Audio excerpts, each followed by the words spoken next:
אתמול הייתי בקונצרט בהיכל התרבות, והמנצח היה אנדרס שיף, והסולן היה אנדרס שיף.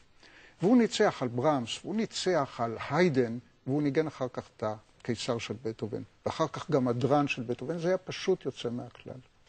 שלום מאסטרו. Shalom, Arik. Your concert was outstanding. You started with Haydn, and the orchestra played for you so well, so cute. Well, I hope. They are wonderful orchestras, so we have a very good relationship. And then the Brahms, with horns, with real German sound, and after the intermission, the Emperor, soloist conductor. Yes, Emperor's new clothes. We love, among musicians, always to start with Bach. What's wrong to start with Bach? Well, I start every day with Bach, so... But it's a problem to play Bach on the modern piano, the modern keyboard. It's not a problem. Not to me, and luckily this is no longer an issue now. And I think Bach is really the greatest composer, and he belongs to everybody. So whether you play it on the piano or on the clavichord or on the organ, and indeed orchestras, I think everybody should play Bach, because if you don't, then it's a major loss.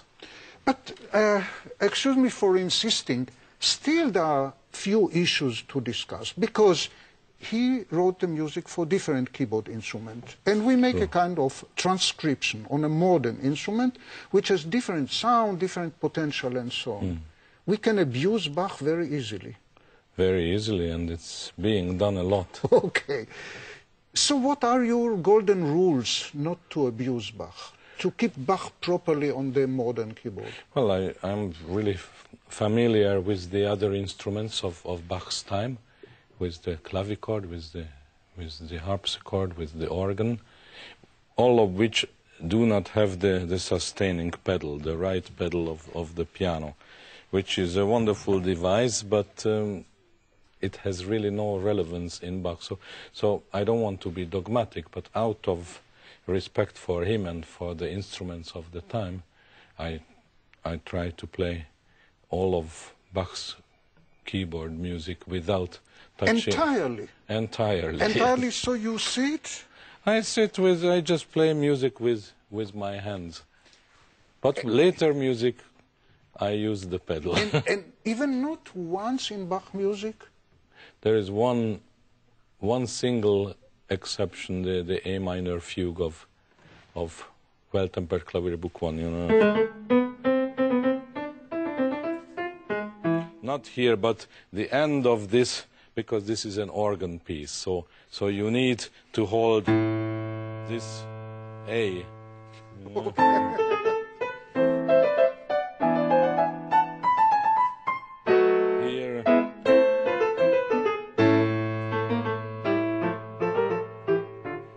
The only example I ever used a pedal, and even here, not the right pedal, but the middle one. But excuse me for contradicting you. You know we are Jewish and we love doing it. Yeah. Okay. How about the E-flat minor prelude? The E-flat minor prelude I can play without the pedal, but you have to...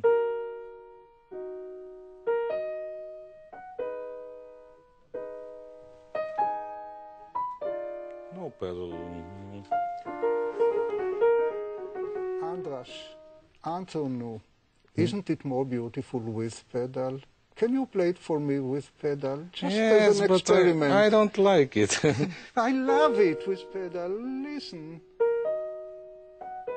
Anyway, I play very little pedal. Okay. But the sound of the piano without pedal is somehow somewhat dry. Depends how you play it. That's for sure. I admit, when you play it without pedal, I miss nothing. So I don't want to really make an issue of it. If I play with or without the pedal, it should not be announced. The matter is how it sounds. And if you play it with discrete pedal, without ruining the polyphony, without ruining the transparency and the voice leading, fine. And what are the other golden rules? So let's say number one, no pedal. Well, that's not number one. Number one is clarity. Clarity. Clarity and coherence. And so that you have to hear all the voices, because in this music, voices are independent and they are equally important. There is nothing like melody and accompaniment like we have in later music. It is so amazing, because playing the harpsichord, this clarity is achieved by itself. Yes. Every harpsichord player has clarity, while every pianist, not necessarily. Not necessarily. So it's Why rather... are we losing clarity on this keyboard instrument? What's the dangers? Well, I think it's the temptation. It's also with the pedal that one can achieve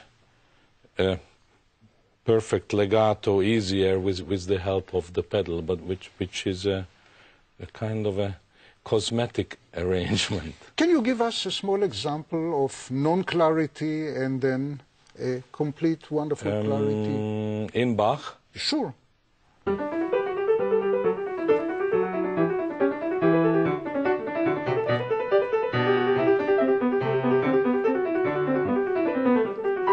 This is now let's see. Okay.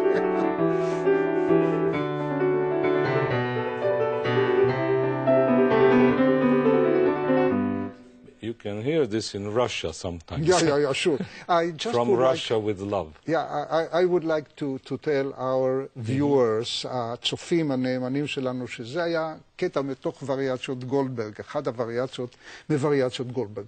But in Goldberg variation, you will play this on two manuals. Yes. And here the two hands you clash have to- together. It's very difficult. You have to arrange it because you have traffic jams.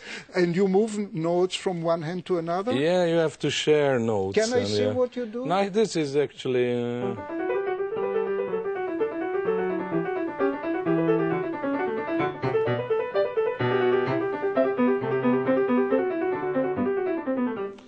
this is actually possible, but often there are traffic jams which have to be sorted out. You know, we prepared few clips from YouTube, and I hope you wouldn't mind that we put some of your Goldberg variation. Please.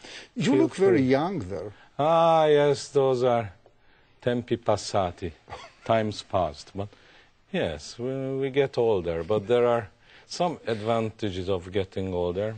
Not many, but I have a better understanding of the Goldberg variations now than 30 years ago. So let us watch some of your Goldberg.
wonderful, so inspirational.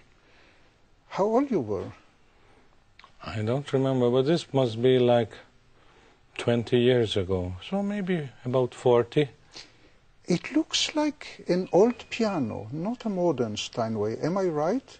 No, this is a new. Well, completely fairly, new? It's not completely new. But I thought it's like 10 years old or something like oh, this. yes, something like that. Yeah, yes. yeah, no, not from... Not from 100 the, years old. Not from the oven. No, certainly not. Because the sound quality is somewhat different. It's, you asked for that? Well, I have special imagination of sound, yes. I want a very, very cantabile, a singing sound. I like to ask you a question which, for me, is the most serious one. When you play the E-flat minor prelude, we know it is about praying. If you play this playful variation of Goldberg, we know it's playful. But how do we know the character of Bach? How can we decide? Well, that's a very important question, and we have to look for models which he gives us in his cantatas, in the St. Matthew Passion, in the St. John Passion, which are with words. And I think that's the cue. And also the dance music. A lot of it is dance music. Even in the St. Matthew Passion, when you have an aria,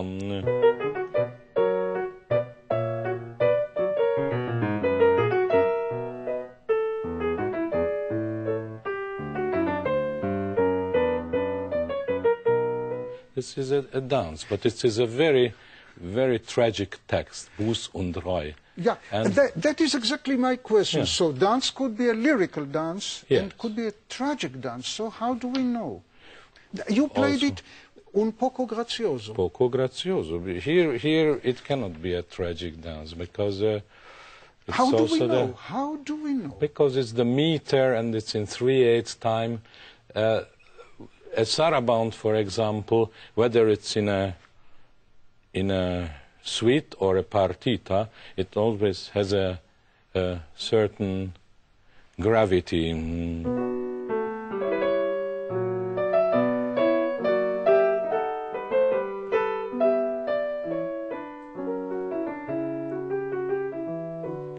And when we have the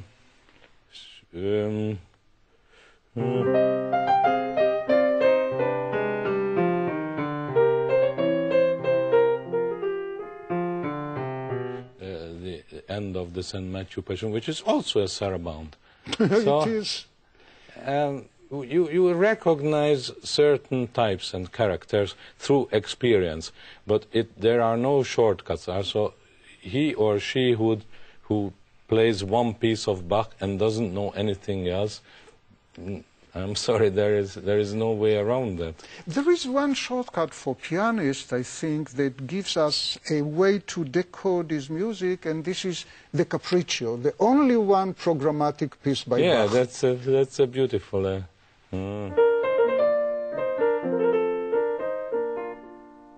Yeah. Can you tell us the plot, what's going on in the Capriccio? Well, this is an early piece, and it is a piece of program music, and he wrote it on the departure of a beloved brother. So this is very well documented. His beloved brother was leaving home and took a post in Sweden as a court musician. So Bach writes all these movements, and that the friends are asking his brother to please don't go away, and they are warning him of the dangers of the trip, because in those days there were robbers on the road, and many misfortunes could happen to him. And then you have also... When he left, they become very sad. Then they are lamenting. So this is not a question. We know that...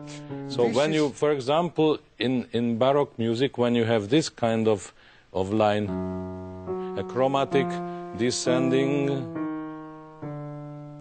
this is called in Baroque music passus duriculus, a hard passage, which depicts like Christ carrying the cross. So it's a hard passage, and music is full of symbolism. So whenever you have this chromatic descending line, you know that this is a very tragic music, and that's why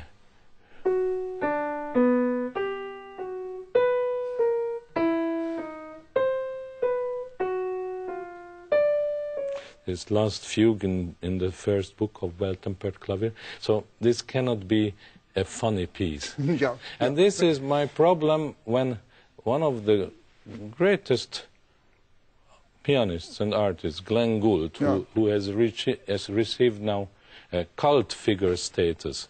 And I think that he very often, he's provoking us. Sure.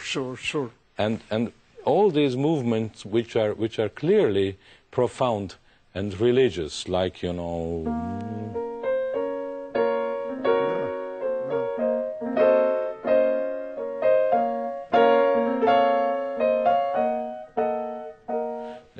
This is a crucifixion movement. Yeah. And this is, by the way... he makes a joke of it. Yeah. So, this is another prelude I would love to be played with pedal.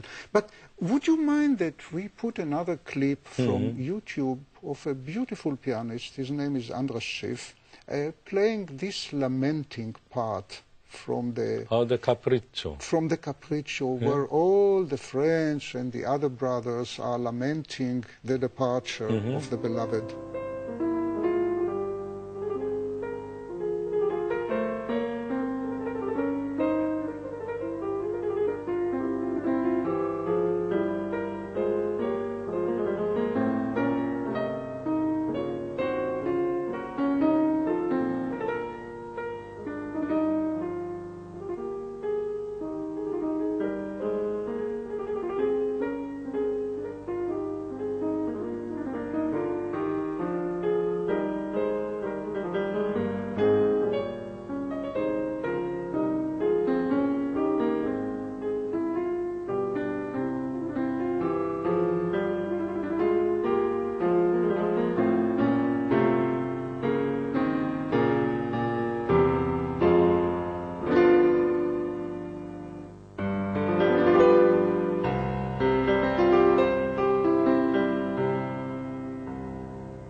András, not only that you play marvelously and so inspiring, but this is a phenomenal television production.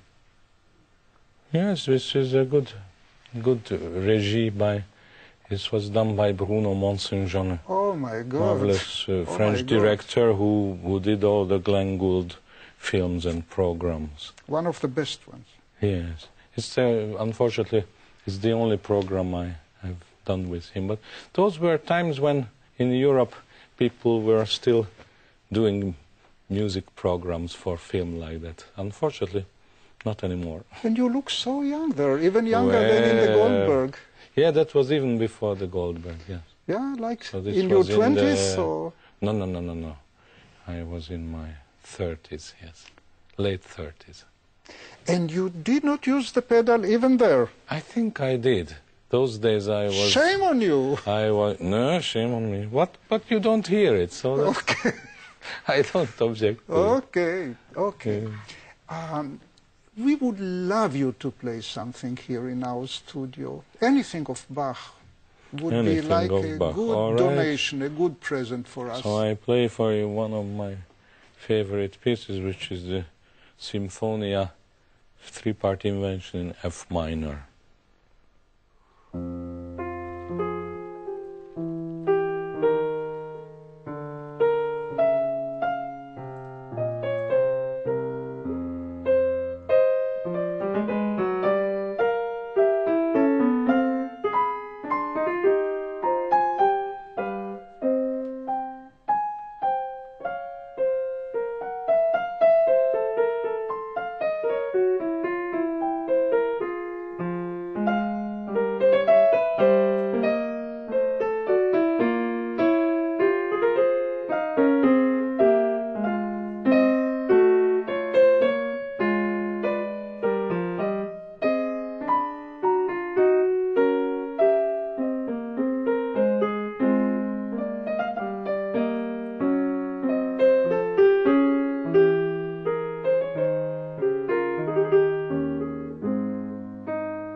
András, that was really so beautiful and so sad. Just to proceed the mood of the Lamento from the Capriccio, even the same key. You thought of it?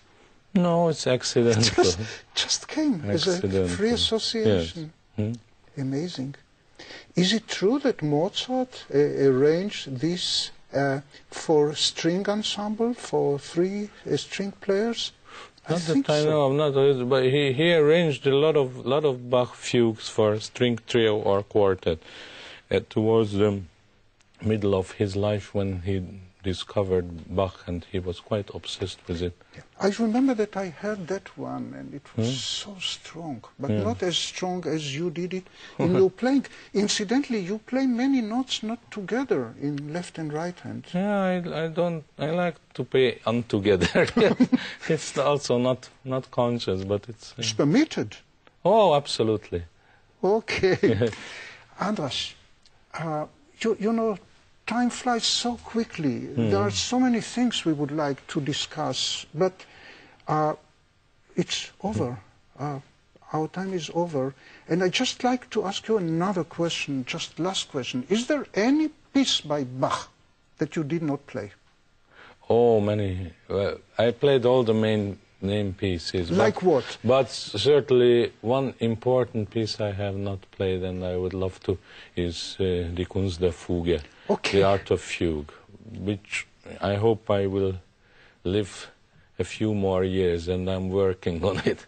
Would you promise us next time that you come to the Holy Land and you play this art of fugue to play for us? If I manage to learn it, yes. But it is a big undertaking. Yes, and you have to stop in the middle. Yes, you have to stop in the middle because that's where he died. Yeah, I heard Tatiana Nikolaeva playing it, yes. And she played, and she stopped. Yes. What a shock! It is, but that's how life is. It ends. תודה רבה, אנדרס. תודה רבה, אריק. תודה רבה לך.